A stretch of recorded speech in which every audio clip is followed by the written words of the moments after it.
오늘 말씀의 제목을 한번 따라 하시겠습니까? 마른 막대기를 버리고 하나님의 지팡이를 붙잡으라.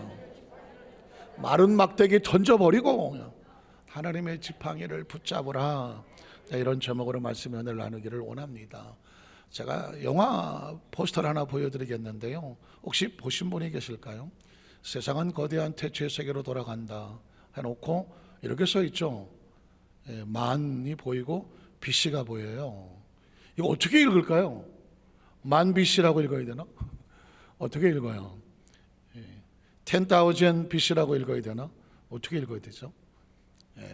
BC라고 하는 단어의 뜻을 알면 어떻게 읽어야 될지를 알게 되죠. BC가 무슨 뜻인가요? BC 카드인가? Before Christ, 그죠? 어떤 역사의 연도를 얘기할 때는 BC냐 AD냐가 있죠. BC라고 하는 것은 Before Christ, 예수 그리스도의 탄생 이전, 기원 전, 이렇게 할 때 기원전 만년 전이니까 아시다시피 공룡 같은 것도 보이고 원시인도 보이는데 영화를 제가 보지는 않았지만 BC라는 단어가 눈에 박혀서 여러분에게 말씀을 드리는데, 자, 기원, 세계 역사는요, 기독교를 믿던 안 믿던 예수를 알던 모르던 어쩔 수 없이 누가 처음 어떻게 시작을 그렇게 하자고 했는지는 잘 모르겠지만 설은 있어도 예수의 탄생을 기점으로 기원 전, 예수님의 탄생을 기점으로 기원 후, 그래서 2024년도는 예수님의 탄생 이후, AD라고 말하죠. 에노 도미니노, 라틴어인데요. Before는 영어고 AD는 라틴어예요. 그러니까 기원 후 이렇게 말한단 말이죠. 이 시점에서 세계 역사는 예수 그리스도의 탄생 이전과 이후로 갈라지는 건, 이건 어떤 누가 동의해서 되는 것이 아니라 지금 다 그렇게 쓰고 있는 거예요. 그래서 세계 역사를 영어로 뭐라 그럴까요? 히스토리라고 말하죠. 그냥 히스토리 외웠지만 두 단어가 합쳐졌습니다. His story예요. His는 그가의 역사라는 거죠. 그가 누굴까요? 하나님입니다. 세계 역사는, 역사 속에 있던 민족이나 사람들은 다 땅속으로 사라졌습니다. 없죠. 지금 역사는 흘러간단 말입니다. 역사의 주관자로 홀로 계시는 분은 누굴까요? 하나님이에요. 인간의 역사를 쓰는 것 같지만 뒤돌아보면 그 스토리는 하나님이 안고 가시는 거죠. 오늘 저와 여러분이 그러면서 대한민국의 이 피투성이 된 것을 어디에 희망을 두느냐? 대한민국 역사는 사람이 쓰지 않았다, 그가 쓰셨다. 하나님이 보호하사 우리나라 만세를 기억하며 하나님 역사하시기를, 그 기대함을 가지고 있는 것이죠. 성경 속에 하나님의 사람들은 동일했습니다. 개인의 역사도 마찬가지입니다. 하나님을 만나기 전과 하나님을 만나고 난 다음에 역사가 달라집니다. 기억하십니까? 아브라함은 부모가 지어진 이름이고 아브라함은 하나님이 지어진 이름입니다. 하나님을 만나기 전에 아브라함은 개인의 삶이었지만 하나님을 만나고 나서 아브라함이 되어지니까 하나님의 역사가, 스토리가 시작이 되더라고요. 여러분 마찬가지입니다. 오늘 성경 속에 모세라고 하는 사람도 80년을 개인의 삶을 살았습니다. 그러나 예수를 만나고 하나님이란 존재를 만나고 나서 전혀 다른 존재가 되어버려요.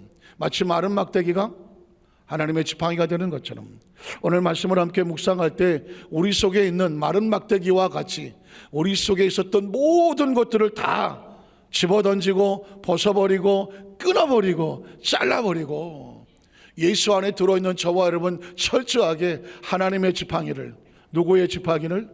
하나님의 지팡이 존재하는 모습을 바라보고 꿈꾸고 새기고 무장하는 이 시간 되시기를 주님의 이름으로 축복합니다. 우리 첫 번째로 마른 막대기처럼 초라한 모세의 자화상을 한번 보겠습니다. 이스라엘 백성들에게 가장 위대한 인물은 모세와 다윗입니다.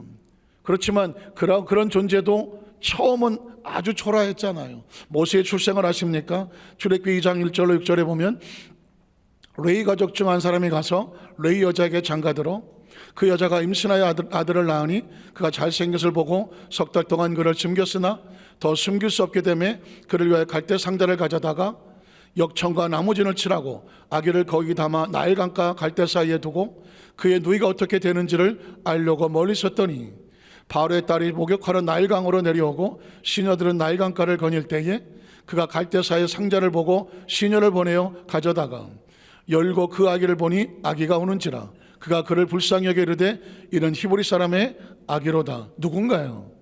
모세죠. 아마도 쉽게 이런 영화를 통해서도 모세의 출생을 아마 보셨을 텐데, 모세의 출생은 태어나자마자 부모 밑에 자라지도 못하고 죽을 운명 위기 가운데 애굽의 공주가 건져내서 바로의 궁에서 40년을 살았습니다. 자신의 민족은 바깥에서 노예 삶을 사는데 자신은 왕궁에서 호의호식하는, 이게 행복일까요? 고통일까요? 모세는 고통스러웠습니다. 그래서 그가 아시는 것처럼 자기 민족으로 해서 일어섰지만 피투성이로 전락해버립니다. 출애굽기장 14절 15절을 보면 그가 이르되 누가 너를 우리 다스리는 자와 재판관으로 삼았느냐. 이스라엘 백성들이 모세를 대적하는 거예요. 거절하는 거예요. 네가 애굽 사람을 죽인 것처럼 나도 죽이려느냐. 모세가 두려워 이르되 일이 탈러되었더라. 이스라엘 자기 백성으로 해서 애굽 병사 2명을 쳐서 죽였는데 오히려 이스라엘 민족이 고발을 해버리는 거지. 바로가 이를 듣고 모세를 죽이고자 찾는지라. 모세가 바로의 낯을 피하여 미디안 땅에 머물며, 다시 말해서 더 이상 왕궁에 있지 않아요. 더 이상 공주의 아들이 아니에요. 쫓기는 자가 되고 살인자가 되어서 미디안이라는 저 광야로 도망을 쳤고 하루는 우물 곁에 아무 희망 없이 앉아 있었다는 것입니다. 놀라운 것은 이 모세가 자식을 낳습니다. 그 자식의 이름을 통해서 자기의 신세를 한탄하고 있습니다. 20절 22절에 보면 아버지가 딸들에게, 자 이제는 미디안 제사장 이드로가 그 딸들에게 이르기를, 그 사람 모세를 찾는 겁니다. 어디에 있느냐 그랬더니 너희가 어찌하여 그 사람을 버려두고 왔느냐. 그를 청하여 음식을 대접하라 하였더라.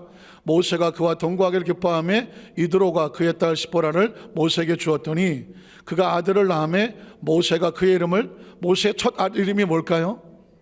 게르솜. 무슨 솜 이름 같긴 하지만 외우긴 좋죠. 한번 따라하실까요? 게르솜.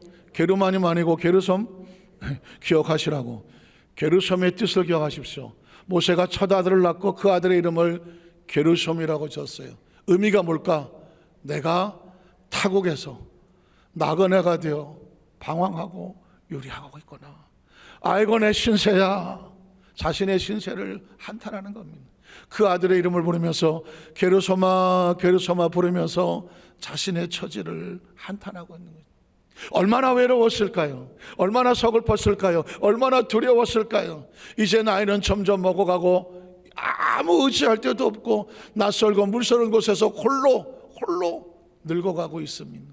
사랑하는 성도 여러분, 게르솜이라고 얘기하는 순간 저거 내 얘기하는데, 내 이야기인데, 혹시 그러신 분은 없으십니까? 여전히 마음 아픈 상처로 눈물을 흘리시는 분은 없습니까? 여전히 삶이 외로우신 분은 없습니까? 여전히 삶이 서럽고 어떻게 될지 한치 앞을 모르겠고 두렵고 뭔가 불안하고 좌우를 돌아봐도 의지할 데가 없고, 내가 가장이고 또 부모인데 자식을 위해서 뭘 하려고 하는 여건도 여의치 않고, 몸도 아프고 나이도 먹고 미래는 보이지 않고, 과연 내가 이거 어떻게 살아가야 될까? 내 인생은 게르솜인가? 혹시라도 그런 아픔과 눈물의 고통을 가슴에 느끼신 분은 없습니까? 숨길 필요 없어요. 아프셔야 돼요. 느끼셔야 돼요. 눈물 흘리셔야 돼요. 지금 내가 어떤 처지에 있는지를 반드시 정확하게 알고 있어야 돼요. 왜냐하면 대부분 많은 사람들은 자신이 이런 처지인지를 잘 모릅니다. 남들도 그렇게 사는데 나라고 별일 있겠어? 살다 보면 아플 수도 있고 그럴 수도 있는 거지. 그런다고 방법이 있겠어? 이런 사람들은 거기서 빠져나오려고 하지 않습니다. 여기서 튀어나오고 난 더 이상 이런 삶 살고 싶지 않아, 내 운명을 바꿔야 되겠어 라고 하는 도전을 하지 않습니다. 모세는 어쩌면 게르솜이라는 이름을 붙여놓고 자기 신세를 한탄하기도 하겠지만 끊임없이 그는 게르솜이라는 이름을 붙이면서 현실에 안주하지 않으며 타국에 나그네로 되어 있지만 언젠가는 나는 반드시 내 삶이 달라지기를 원한다, 이런 마음의 소원을 가지고 고민하고 있었을지 몰라요. 왜 그랬을까요? 그는 나중에 하나님을 만납니다.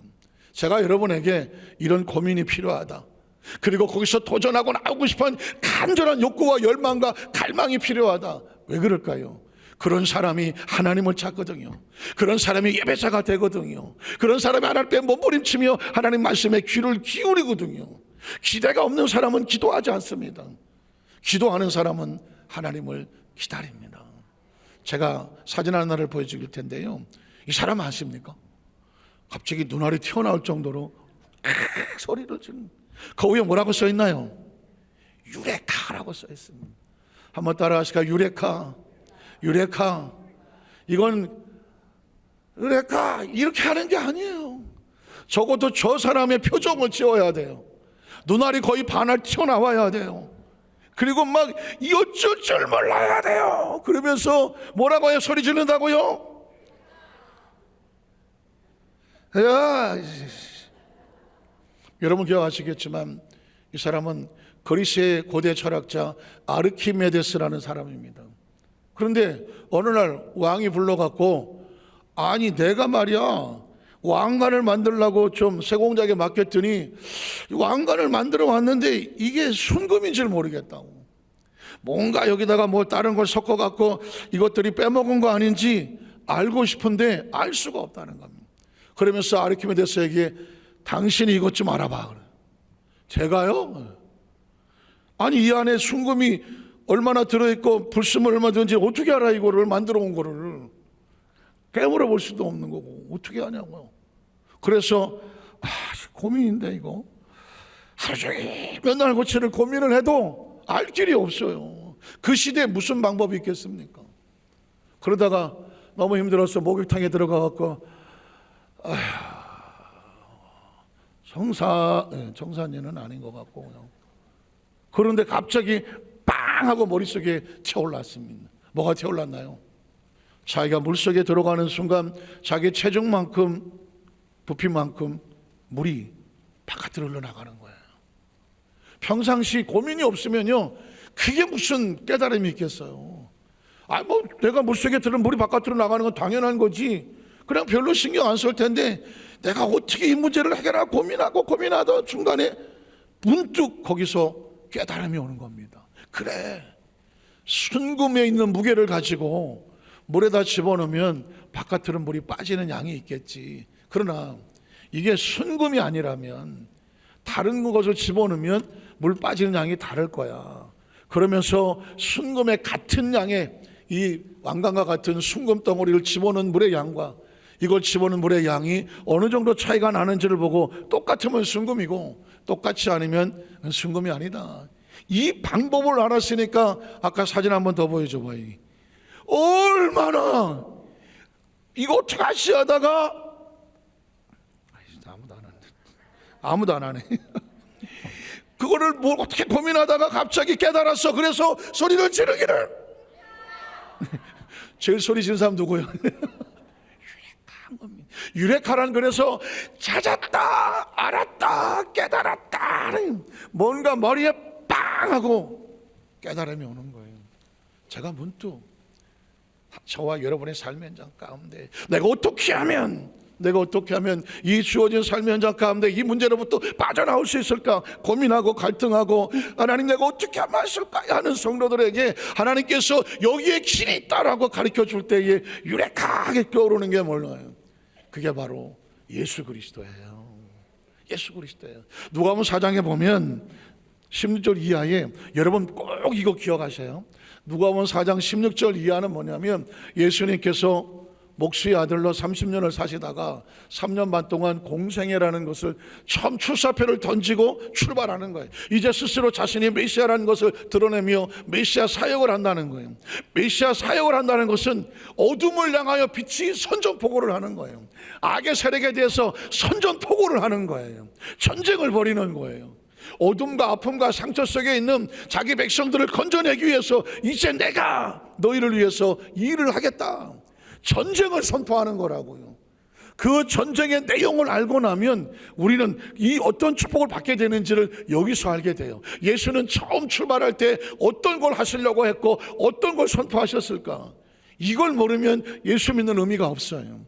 자, 16절에 보면 예수께서 그 자라나신 곳 나사렛에 이르사 안식일에 늘 하시던 대로 회당에 들어가서 성경을 읽으려고 서심해 선지자 이사야, 구약이죠. 그 당시 구약밖에 없었어요. 그를 드리거늘 책을 펴서 이렇게 기록된 데를 찾으시니 곧 기억하십시오. 주의 성령이 내게 임하셨다. 예수님의 사역은 학교에서 배우고 뭐 어디서 공부하고 한 게 아니에요. 하나님의 성령께서 예수 그리스도 가운데 임재하셔서 그 다음에 어떻게 이런 가난한 자에게 복음을 전하게. 예수 그리스도의 이 선포의 가장 중요한 것은 뭐냐? 가난을 정복하는 거예요. 가난을 정복하는 거예요. 여러분 기억하십시오. 이 땅의 삶을 살면서 에덴 동산에 가난이 없었어요. 모든 것이 풍족했어요. 그런데 죄로 말미암아 에덴을 잃어버렸기 때문에 가난이 더 온 거예요. 성경 속의 하나님의 관점은 철저하게 가난은 하나님의 뜻이 아니에요. 가난은 죄의 대가고 삶 속에 어쩔 수 없이 다가온 어려움의 환경일 뿐이에요. 예수님께서 우리에게 선포하시는 첫 번째 목적은 뭘까요? 예수님은 가난을 정복하기를 원하신다. 가난한 자에게 복음을 전하는 게 뭐예요? 너희는 더 이상 실패하지 마라. 더 이상 가난하지 마라. 물질에 쪼달리지 마라. 빚에 쪼달리지 마라. 파산하지 마라. 빚쟁이가 되지 마라. 물질 때문에 근심하고 걱정하지 마라. 성경에 예수님께서 이 가난한 자에게 복음을 주신다는 게 저 뒤에 있지도 않아요. 제일 먼저 선전포고합니다. 한번 따라하실까요? 예수님은 처음에 가난부터 정복하신다. 예수님을 그대로 믿으시면 아멘 하시기 바랍니다. 이 시간 이후에 내가 예수 믿고 예수님이 나에게 주시는 첫 번째 축복의 조건이 뭐냐? 가난을 정복해라는 것입니다. 혹시라도 우리의 삶의 가운데 부모도 가난했고 나도 가난하게 살았고 내가 실패했고 내가 처해 있는 환경과 여건은 어쩔 수 없는 거야. 내 인생의 대가야. 내가 심은 대로 거둔 거야. 이론은 맞아요. 그러나 이건 내 관점이에요. 하나님의 관점은 하나님이 주시는 절대 진리는 뭐냐? 너는 절대로 가난하지 마라. 가난에 눌리지 마라. 가난 때문에 빚져서 주저앉지 마라. 돈 때문에 희망 깨지지 마라. 돈 때문에 꿈 깨지지 마라. 돈 때문에 미래에 술슬퍼 울지 마라. 저는 흥분하지 않을 수가 없어요. 예수님께서 주의 성령이 내게 임하셨으니 제일 먼저 가난한 자에게 기쁨의 소식을 전하게 하십니다. 가난한 자의 기쁨의 소식이 뭐예요? 당신은 더 이상 가난하지 않습니다. 더 이상 가난 때문에 절망하지 않습니다. 예수님 안에서 가난의 문제는 해결될 수 있습니다. 하나님의 약속이에요. 절대 진리예요. 이 약속을 믿는 자가 가난에서 빠져나가는 것입니다.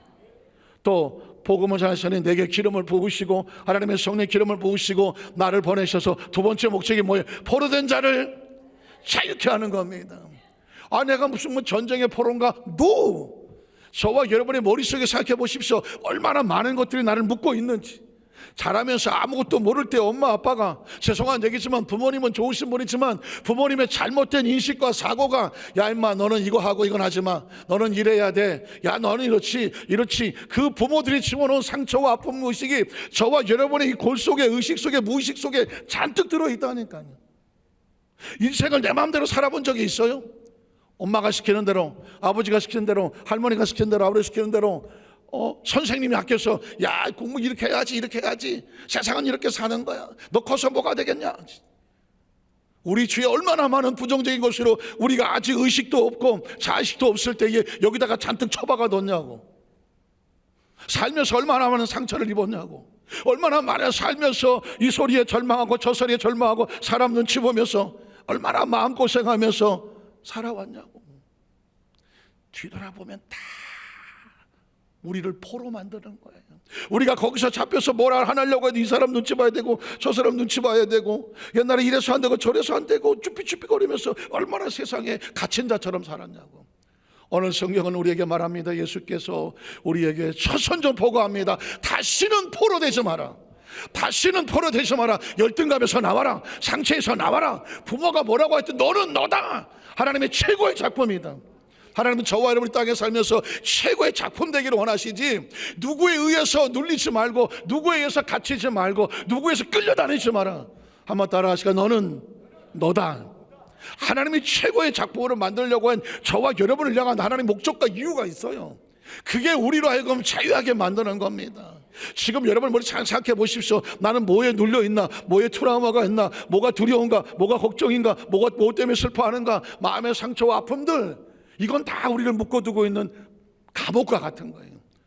예수님께서 우리에게 나는 포로된 자를 자유하게 하소서. 전 우리 어디서 만약에 모든 성의 의식과 사고 속에서 인생의 삶이 어떤 것으로부터 어떤 것을 제어받고 방해받지 아니하고 억눌리지 아니하고 하나님께서 만드시고 원하는 최고의 작품으로 자유하고 또 자유하시기를 축복합니다. 예수님의 사역의 목적은 자유였어요. 포로된 자에게 자유를, 눈먼 자에게 다시 보게 한다. 우리는 얼마나 눈을 가리고 살았느냐고요. 이 사람이 저 사람이 가리고 우리가 두 눈 뜨고 보고 사는 것 같지만 얼마나 많은 편견과 색안경과 많은 것들이 우리로 하여금 똑바로 보지 못하게 만들었다고. 우리 스스로가 누군지도 잘 모르게 만들었다니까. 얼마나 소중하고 귀한 존재인데, 하나님 형상과 모양을 닮은 소중한 존재예요. 여러분 기억하십시오. 여러분은 아주 중요한 하나님 형상과 모양을 닮은 최고의 작품입니다. 제가 여러분을 놓고 기도하는데 얼마나 놀라운지 여러분의 영혼이 햇빛처럼 빛나더라고. 생각해 보셨어요? 여러분의 영혼이 햇빛처럼 빛난다는 거 생각해 보셨어요? 아이고, 내가 오늘 스프레이를 너무 많이 뿌렸나? 또 여러분은 김씨, 이씨, 박씨도 아니고 여자, 남자, 남성, 여성, 무슨 나이 많고 조금 겉모습이야 그냥. 여러분이 예배드리는 영혼은 하늘의 별처럼 빛나고 태양처럼 빛나더라고. 하나님의 빛이 그 가운데 충만하더라고. 이게 예배구나. 하나님의 영광을 열어보시고, 저는 여러분을 더 이상 사람으로 보지 않아요. 그냥 무슨 겉으로 보지 않아요. 하나님의 소중한 하나님의 자녀로 보여요. 빛나는 영혼으로 보인다고요. 최고의 작품으로 보인다고요. 누구도 여러분의 존재 가치에 대해서 평가하지 못하게 하세요. 천하보다 소중한 존재라고 하나님께서 인쳐놓으신 존재예요. 그러니까 예수님이 땅에 오셔서 뭐 하시려고 하는 거예요? 그 아름다운 존재가 왜 포로에 갇혀있느냐? 포로된 자를 자유하게 하고, 그 아름다운 영혼이 왜 빛이 눈을 멀어서 빛을 보지 못하느냐? 눈먼 자를 다시 보게 하며, 눌린 자를 어떻게 자유롭게 하느냐? 하나님의 목적은 저와 여러분 땅에 살면서 죄로 다가왔던 모든 것들로부터 자유하라고 하는 겁니다. 이렇게 얘기를 해도 이 머릿속에서 내가 깨닫지 못하고 이렇게 눌려 있으면 아르키메데스의 유레카가 없는 거예요. 전 우리 여덟수 만작교 모든 성도들 의식 속에 지금 이 시간에 저와 여러분의 영혼이 빠져나가서 여러분이 거꾸로 자신의 모습을 바라보면서 이렇게 내려다볼 때 이게 하나님의 빛이 비치는 소중한 존재가 보이시기를 주의 이름으로 축복합니다. 보이는 것이 내가 아니구나. 하나님 최상의 가치를 가지고는 천하보다 소중한 존재가 바로 나구나.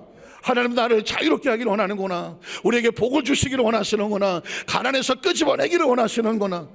여러분 스스로 여러분 자신을 그렇게 보셔야 이 가치고 이 능력 있는 것이 비로소 내 안에서 움직이기를 시작하는 거예요.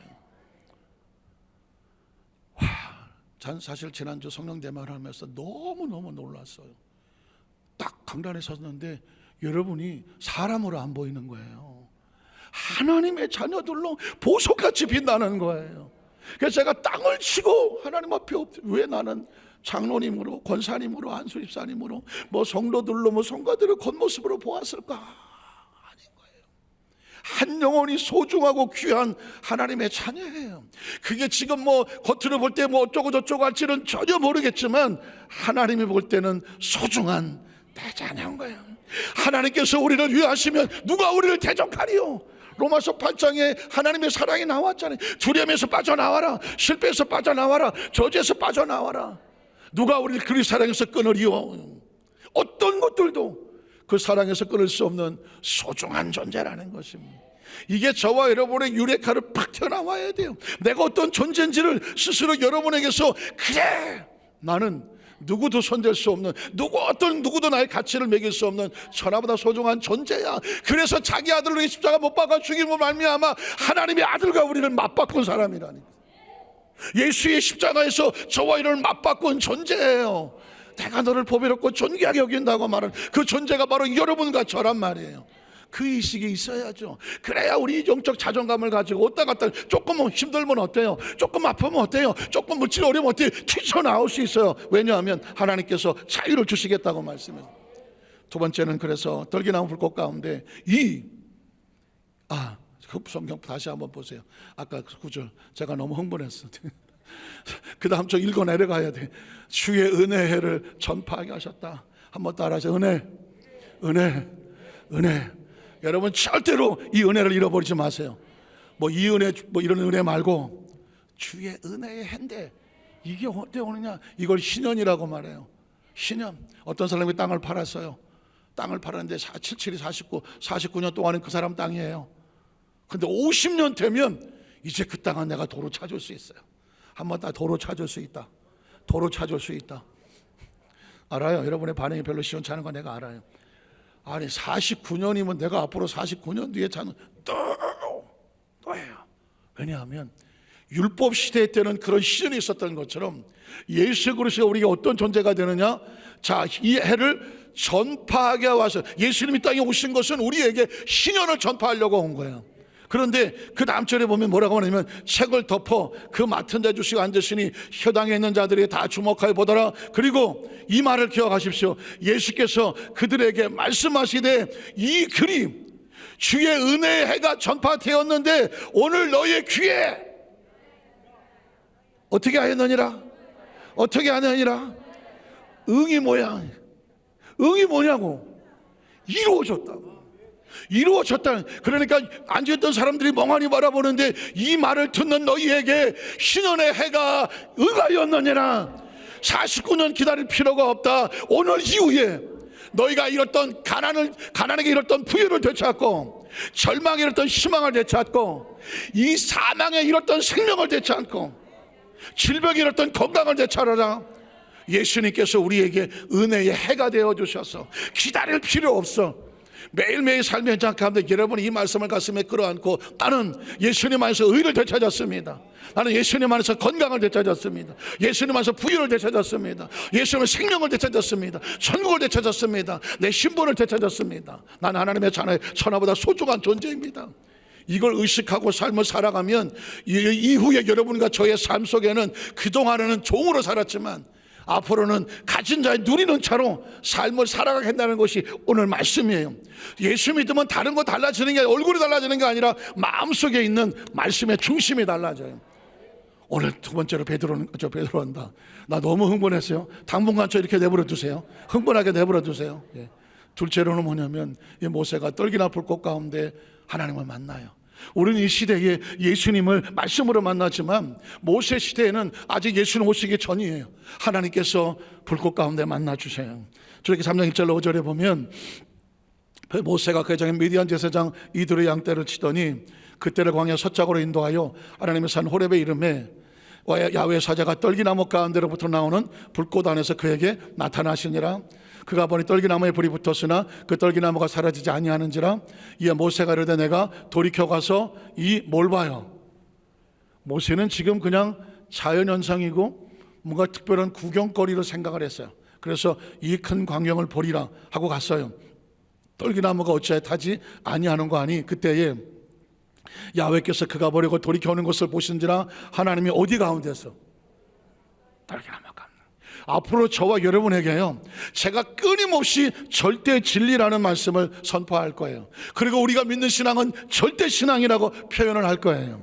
왜냐하면 상대적이라는 것은 이 사람도 좋고 저 사람도 좋아. 그러나 절대는 바꿀 수가 없어. 그래서 진리라고 말해. 우리의 신앙은 다른 이것 때문에 저것 때문에 믿지 않아. 절대 진리라고 하는 절대 말씀에 근거한 절대 신앙이 될 거예요. 자, 하나님이 떨기나무 가운데서 그를 불러 말씀을 하시더라. 모세야, 내 겉모습은 떨기나무같이 초라하지만 네 겉모습이나 환경이나 여건을 보지 마. 네 중심에서 말씀하시는 하나님의 말씀을 들으라. 지금 제가 여러분에게 이렇게 땀을 뻘뻘 흘려가면서 저 아까 2부 예배 드리고 나서 다 씻었어요. 샤워 다 했어요. 옷 다 젖었어요. 지금도 반은 젖었어요. 이 여러분은 잠바 입고 이거 있는데도 불구하고 저 와이셔츠 반팔 입고 있어요. 그런데도 다 젖었어요. 왜 그런지 아십니까? 전 여러분을 반드시 성공을 시켜야 돼요. 예수 믿고 구원받고 여기까지 왔는데 신앙생활하고 끝나게 하고 할 수가 없어요. 모세가 80년을 살다가 광야에서 끝났으면 얼마나 허무하겠어. 하나님께서 모세를 찾아오는데 그 중심에 서서 말하는 거예요.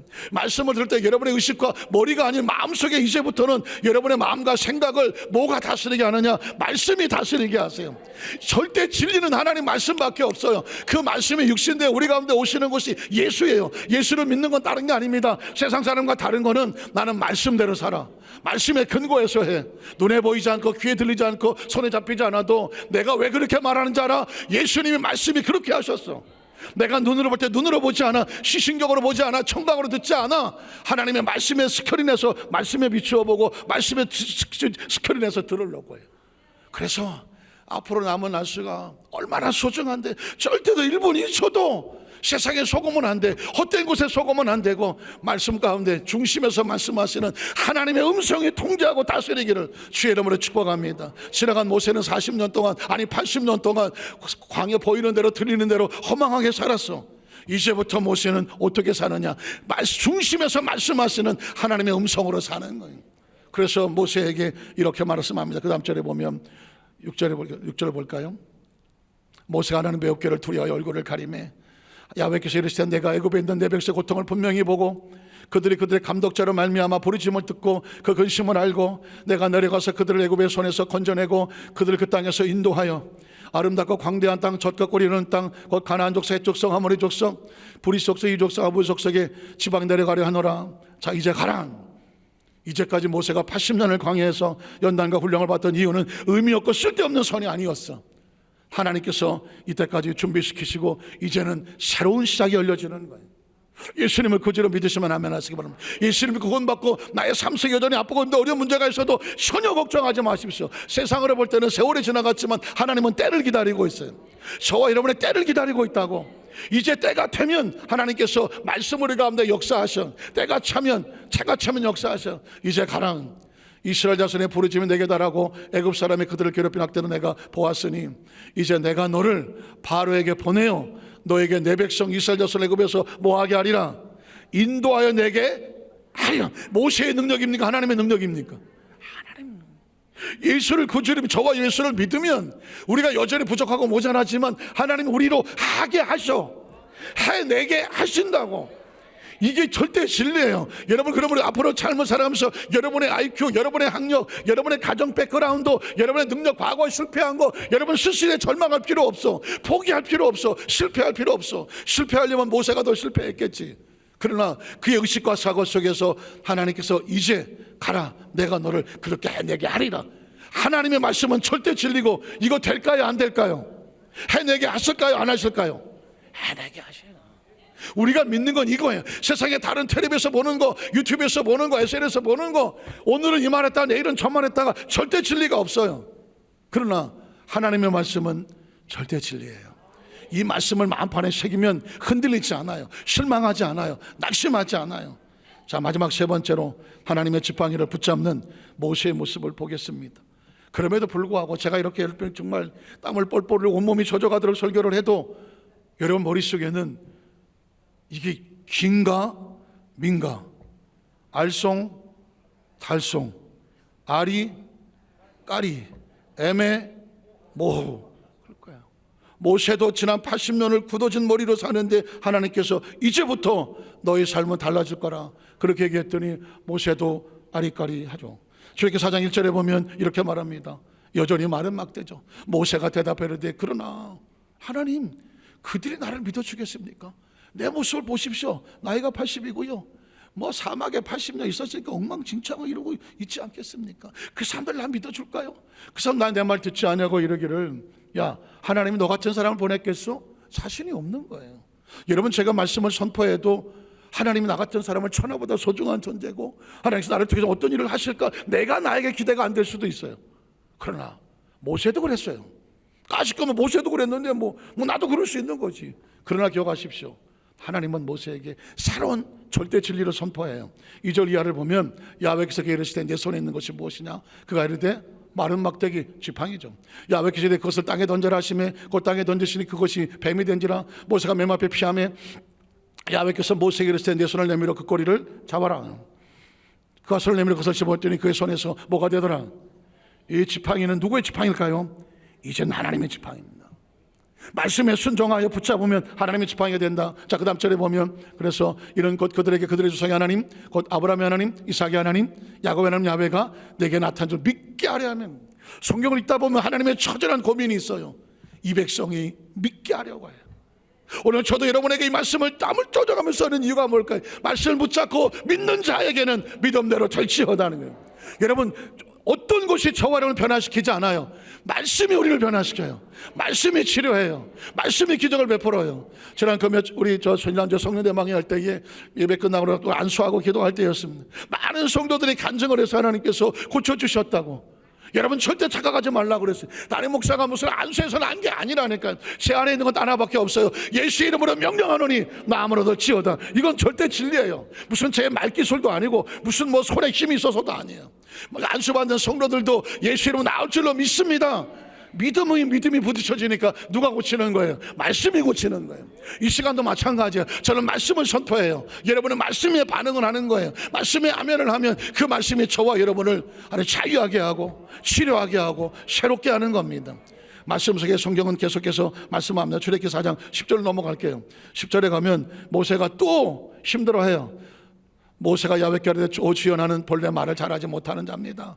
주께서 저에게 명령하시니 역시 그런 나는 입이 뻣뻣하고 혀가 들여서 말할 수 없습니다. 왜? 여전히 아리까리해요. 애매모호해요. 알쏭달쏭해요. 긴가민가해요. 신앙생활의 가장 무서운 적이 뭐예요? 애매모호한 거예요. 알쏭달쏭한 거예요. 아리까리한 거예요. 이걸 뒤집어 바꿀 수 있는 것은 내 중심에 하나님 말씀만 절대적으로 믿는다는 거예요. 절대적으로. 자, 그래서 하나님께서 뭐라고 말합니까? 16절 이하를 보면 16절 이하 야훼께서 이르시되 누가 사람의 입을 지었느냐? 누가 말 못하는 자나 못 듣는 자 놀막을 자나 맹인이 되게 누가 지었어요? 이건 절대 진리예요. 확실하죠? 하나님이 저와 여러분을 모든 걸 지었어요. 자, 그 다음 절에 보면 이제 가라. 내가 내 입과 함께 있어서 뭐 하리라? 할 말을 가르치리라. 이게 누구의 말씀이에요? 가르칠까요? 안 가르칠까요? 가르칩니다. 여러분이 성경을 읽을 때 하나님 말씀하신 거면 내가 믿습니다. 그들이 될 것을 믿습니다. 말씀을 믿으십시오. 말씀의 입술을 가슴에 새겨두십시오. 저와 여러분이 끄는 것은 말씀입니다. 성경은 계속 이어집니다. 18절에 넘어갈게요. 제가 빨리빨리 끝내야 돼요. 18절에 가면 이 과정을 생략하고 모세가 그의 장인 이도에게로 돌아가서 그에게 이르되 내가 애굽에 있는 내 형제들에게로 돌아가서 어떻게 그들이 아직 살아있는지 알아보려 하오니 나로 가게 하소서. 이도가 모세에게 평안히 가라 하니라. 자, 야훼께서 미디안에서 모세 이르되 애굽으로 돌아가라. 내 목숨 노린 자가 다 죽었느니라. 모세가 그의 아내와 아들들을 낙에 태우고 애굽으로 돌아가는데 모세가 하나님의 지팡이를 어떻게 했더라? 손에 잡아. 그전엔 뭘 잡았는데? 마른 막대기를 잡았지. 자, 그림 하나를 보여드릴게요. 여러분 보시면 저 출애굽기 17장에 모세가 하나님의 지팡이를 손에 잡고 섰어요. 지팡이 모세 손이 올라가면 누가 이기고? 이스라엘이 이기고. 손이 내려오면 누가 이기고? 아말렉이 이기고. 그래서 아론과 우리 양쪽에 잡아주매 해가 저 내려오지 아니한지라 야훼께서 아말렉을 쳐서 물리치더라고 말했습니다. 저 지팡이가 누구의 지팡이입니까?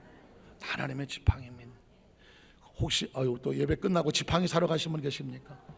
저 지팡이는 바로 내 모습입니다. 내가 나를 마른 막대기로 생각했을 때는 아무런 역사가 없습니다. 근데 하나님이 나를 사용하시는 하나님의 지팡이다. 내가 하나님의 지팡이다. 나를 사용하셔서 역사하신다. 스스로 자기 자신에 대한 정체성을 가지면 이제 이후로 저와 여러분을 통해서 우리가 기도할 때 귀신이 떨어져 나가고 우리가 손을 꼭 기도하면 질병이 떨어져 나가고 성경이 말씀하셨으면 내가 너에게 뱀과 천간을 밟으며 원수의 모든 능력을 취할 권세를 주었으니 너를 해할 자가 결단코 없으리라고 말해서 여러분 스스로 담대 하나님의 지팡이가 되었습니다. 예수님 안에서 사랑받는 자가 되었습니다. 영혼이 잘 되는 자가 되었습니다. 범사가 형통한 자가 되었습니다. 강건한 자가 되었습니다. 우리 예수님 안에서 의로움을 얻었습니다. 치료함을 받았습니다. 성령의 충만함을 받았습니다. 부유함을 받았습니다. 천국을 얻었습니다. 이게 저와 여러분이 스스로 바라볼 때 나는 마른 막대기가 아니라 누구다? 하나님의 지팡이다. 제가 가끔 보면 성경에 보니까 바울이 밤새도록 설교를 했다고 그래요. 그래서 유두고가 듣다가 청탁에 얹었다가 졸다가 떨어졌다고 하는 그런 이야기가 나와요. 밤새 설교할 수 있을까? 밤새 설교할까 봐 고개를 흔드시는데 저는 심정이 밤새 설교하고 싶은 심정이 생겨요. 왜냐하면 하나님께서 이 말씀을 열어서 불을 붙게 하시는데 견딜 수가 없어요. 근데 또 밤새 설교할까 봐 얼굴에 공포스러워 하시는 말씀을 정리하는데 한 가지만 기억하십시오. 왜냐하면 저는 어릴 때부터 교회를 다녔어요. 지금까지 왔어요. 60년이 넘게 다녔어요. 지금도 다니고 있어요, 교회를. 성경도 있고 말씀도 전하고 있어요. 많은 성도들이 아직도 자기가 마른 막대기인 줄을 알아요. 여러분은 마른 막대기가 아니에요. 하나님의 지팡이에요. 하나님이 천하보다 소중히 여기는 능력 있는 지팡이에요. 여러분의 기도하는 걸 귀신이 떨어요. 여러분이 예배하고 찬양하는 것을 마귀가 떤다고요. 세상에 나가서 쫄지 말아요. 쭈삣쭈삣 하지 말아요. 여러분의 존재는 영적인 강자가 여러분이 가면 호예수가 갈라져요. 여러분의 기도에 여리고가 무너진다니까요. 기억하십시오. 오늘 이 시간 이후에 여러분의 존재에 하나님의 나라가 배후했으면 여러분이 가는 곳마다 하나님께 여러분을 담대게 열어서 승리자가 되게 하셨으니 담대 하나님의 지팡이를 그 세상을 도전하는 우리 성령 되시기를 주님의 이름으로 축복합니다. 여러분